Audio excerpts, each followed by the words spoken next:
Kamakoti original நேயர்களுக்கு இந்த குரியக்கோஸ் ரங்காவின் அன்பான பணிவான வணக்கங்கள், நமஸ்காரங்கள். இன்றைக்கி நம்ம எடுக்க போகிற டாபிக் மருத்துவமும் அறிவேன், மருத்துவரையும் அறிவேன் அப்படின்னு பெரிய வசனம் மேட்டர். சத்தாராவில் உத்திர சிதம்பரமாக நடராஜ கோவிலை அதை கட்டுற பாக்கியத்தை அடைஞ்சர் சாமண்ணா அப்படின்னு ஒரு பக்தர், ஒரு அன்பர். சத்தாராவில் ஒரு ஹோட்டலில் ஓனராக இருந்தவர் பெரியவா அந்த பகுதிக்கு வந்தபோது அப்போ தான் மகானை பற்றியே கேள்விப்பட்டிருக்கார்.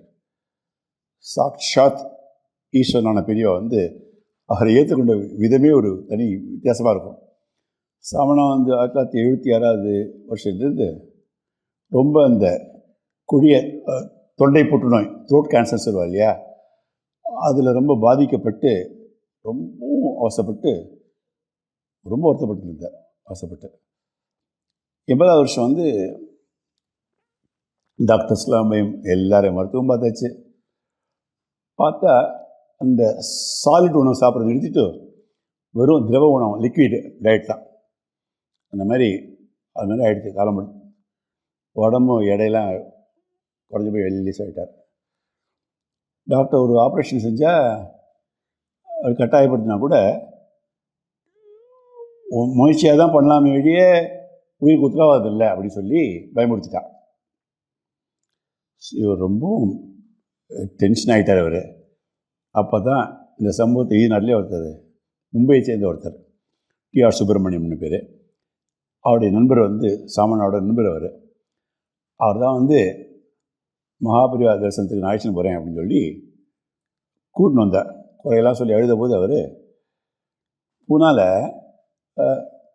புனே அதில் ஒரு குறிப்பிட்ட மருத்துவர் பேரை சொல்லி மகாபரிவா சொல்லி அந்த மருத்துவர் போய் காட்டினேடா அப்படின்னு கேட்டார்.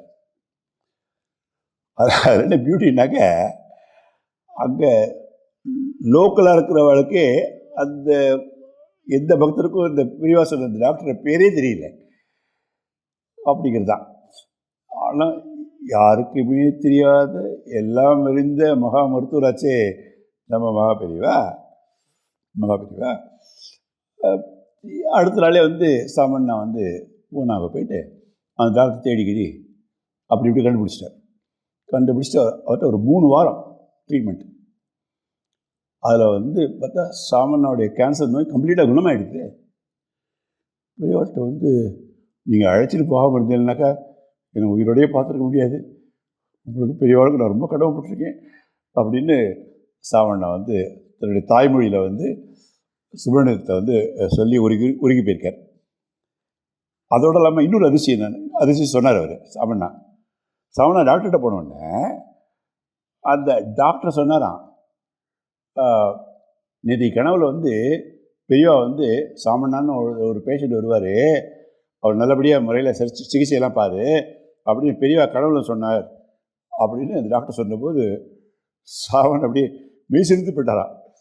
அதுக்கப்புறம் 3 வருஷம் கேன்சரில் அறிகுறியே இல்லாமல் சாமண்ணா வாழ்ந்தது ஒரு பெரிய சரித்திரம். அது நிச்சயமாக சரித்திரம். அது அந்த நடமாடும் நடராஜருடைய ஆசீர்வாதத்தால் தான் அப்படிங்கிறது நிச்சயம். மகா பெரியவா சரணம்.